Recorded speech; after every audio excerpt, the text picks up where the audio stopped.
Hey guys, how's it going? Today in this video, I'm going to go through one of my biggest projects that I'm working on right now, and that's my tarot deck. I'm doing my own, and I thought, it'd be a lot of fun to record some updated videos on the deck and the journey of creating the deck. So I'm probably going to do more videos about creating a deck and, perhaps even vlogging the whole process basically. So not only just the creation of it, maybe some of the thought processes, information that way, but also going through the motions of, well, do I self-publish, do I try and get it published, and maybe that kind of stuff as well. I'm not there yet, still creating the deck, so I've only done a few of the paintings so far. There's quite a few more to go, so this series obviously will be quite the journey and probably last over a few years, I would think, because it's sure taken a long time. Even now it's kind of crazy. I've for sure been doing it for about a year. But the problem is there's only so much time in a day, right, to spend to paint, basically, and think about it that way. So yeah, there's lots of different things to think about when creating a deck, and by no means am I an expert. So this is kind of like a vlog, kind of showing like it'll show some of the trials, and there's definitely going to be good things, bad things, that I go through, and I figure why not record the experience, so for everybody to learn from as well. Learn from my mistakes. No, not just that, but also like the good things too. So I will jump to it now and show you some of what I'm working on. Here, let me pull out. I've actually got some smaller paintings, and I'll get this into focus in just one sec. Sorry, guys. Okay, so I've got some smaller works here for the tarot deck. So this is the Fool that I've worked on. It's watercolor paper. But I'm using actually acrylic paint because that's the medium I really enjoy working with, either acrylic or I like working with oils. So obviously oil and paper don't really mix that well. So I'm using acrylic here on this piece. So this is my little guy, and he's on our wheels there, and he might make it to the next cliff, but it's hard to say. And he does have these, instead of a dog, I used a little hazardous sign here. So he obviously missed the sign because he was looking at that sun and the energy pulling him in. He's more focused on that than seeing the sign there for him. So this is my Fool. I thought it was really cool. And these little characters that I do, a lot of times they just come out. Like they're just, I don't pre-plan them. They just kind of develop on their own. So they're kind of, in a sense, you could almost say it's like, sort of like channeled works, because they're, yeah, unplanned. This is, here, I'll move this over so you can see. This is my Magician card that I've painted. So yeah, I thought, I really saw the Magician more as like a fox type energy. And so I brought the fox energy into this character. It's obviously not exactly proportionate, and it's kind of doing extra stuff with the character, so it's not just like a representation of a fox. I wanted to give it more than that.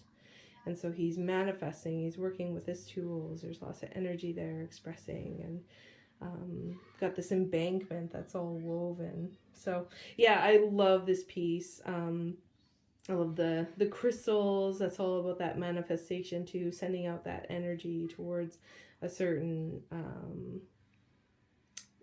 focused area. So I really love this piece. This is also one that I'm totally in love with. It's very vibrant so far, the colors, but I do have other pieces that are much darker, so there will be more contrast. They're not all going to be super bright like this, and I can show you one that I'm working on that is much darker.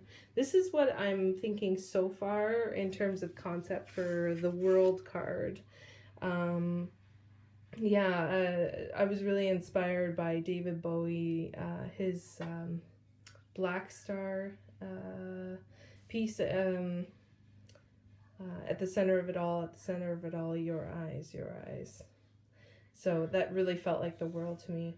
And so this one was created again in that meditative type, just like almost like a channeling type of energy state that I was in when I was doing this. So I will get to the other pieces in 1 second. So here is one of the pieces that I'm still currently working on that is kind of showing that darker side. So there will definitely be like more tonal differences in the cards. So they're not going to all be super bright and bright colored. So not to worry. For me, that's very important as a reader to see the color difference between the cards. What kind of colors, how are they interplaying? If they're all the same kind of tone, then you don't really get that dynamic difference. So this is going to be the 9 of Swords, the Nightmare, and the clock on the rock is at 3 o'clock, 3 a.m. kind of thinking. Dream time, very much a dream state almost. And this one, I love Salvador Dali, and so I really kind of wanted to do the melting clock feel. Tribute to Salvador Dali and his surrealism. But that really felt like it played well with this particular card because it's usually having to do with that dream state. Usually, you know, there's a person in their bed and they're having trouble sleeping and that kind of thing. So this is kind of representing with the Laura May twist of that. So I'm not sure. I might put some blood on those swords. It might bring a little bit of a red pop. We'll see. It feels like this piece almost needs that. So we'll see how it goes. I'm not totally done this one. It's getting close though. And the another character that I am thinking of incorporating, sorry for the glare, try and move into a better position, is this little guy. He's so cute. Again, by a toadstool, or a little mushroom. I really like this guy, so he might end up finding his way into a tarot card. We'll see. One that I've oh, you know what? I'll just skip over so to save time without you guys getting dizzy while I move. So here is the High Priestess. This is her done. I'm pretty sure I'm done. Oh my gosh, it's so hard to. It's hard to be done a painting. There's so many things you always see and things you want to change or twist, and this one is very much like she's almost like a guide. That's how I felt like I wanted her to be like the guide for you, and to follow the little fairy lights down here, the spirit lights, to more of that inner wisdom. And her veil is her mask. That's the veil. And these are like kind of like the borders before you go in. And the moon is an eyeball, which is kind of hip. I'm very happy with this piece. I really like it. Again, she's one of those characters that are just kind of, you just draw and you don't really, you're not really thinking a whole lot while you're creating them. I wanted a little bit of that owl energy in it, but that's all I knew, just owl energy. And so her mask, her type of face there is bringing a little bit of that owl out for that inner wisdom, that wisdom within. So this is the High Priestess. And I have a few other things that are just kind of sketches as well. I can show you what I'm sketching. Okay, so this is a concept drawing for the 4 of Cups. So there's this, you know, face within this hill here. And he's staring at these cups that have been spilt. And the idea is that this land is kind of drought on the side. But then what he doesn't realize is there's this cup on this side that's still standing up, and the trees are beautiful and lush, but it's just past his eyesight behind, and he's supporting, you know, this village, this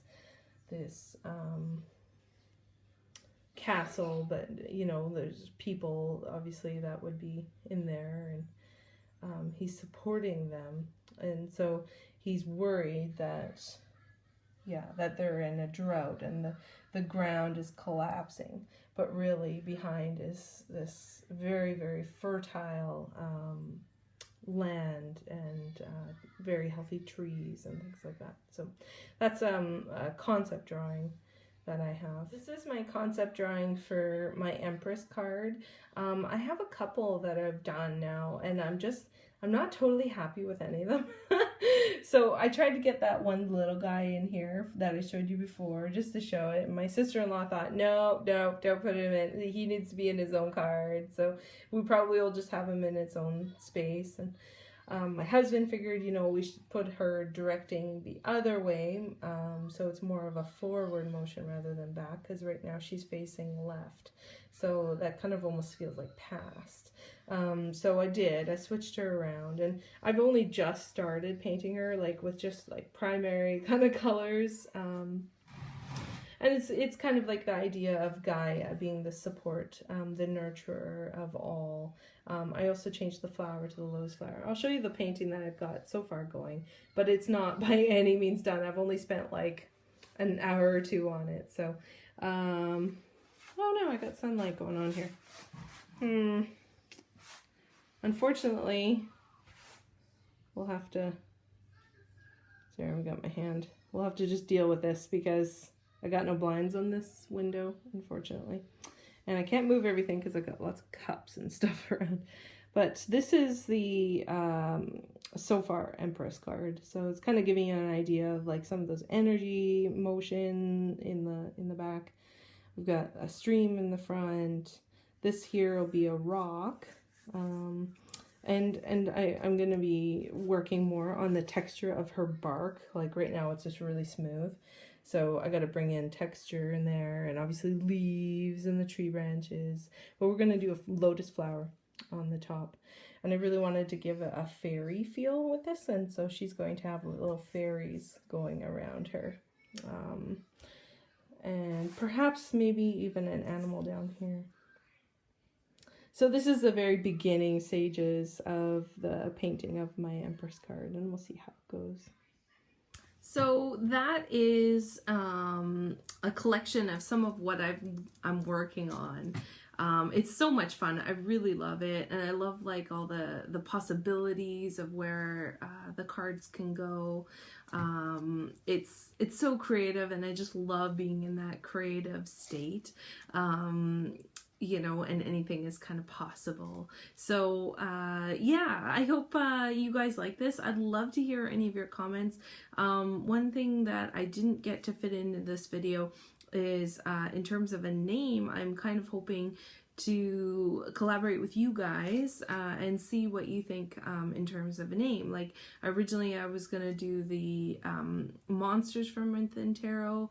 Another idea is Creatures from Within Tarot, but the whole idea is that these creatures and monsters, or whatever you want to call them, they're made in a sense off the cuff, like with what I'm feeling in that moment, at that moment. And so that's why the card is representing that state, and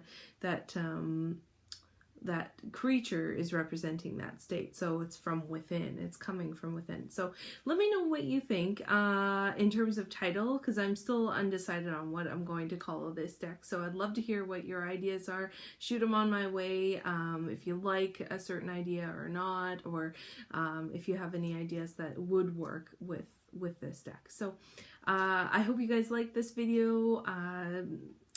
I hope you follow me with this journey, and blessings to you all, and we'll talk to you then on the next video. Okay, bye-bye.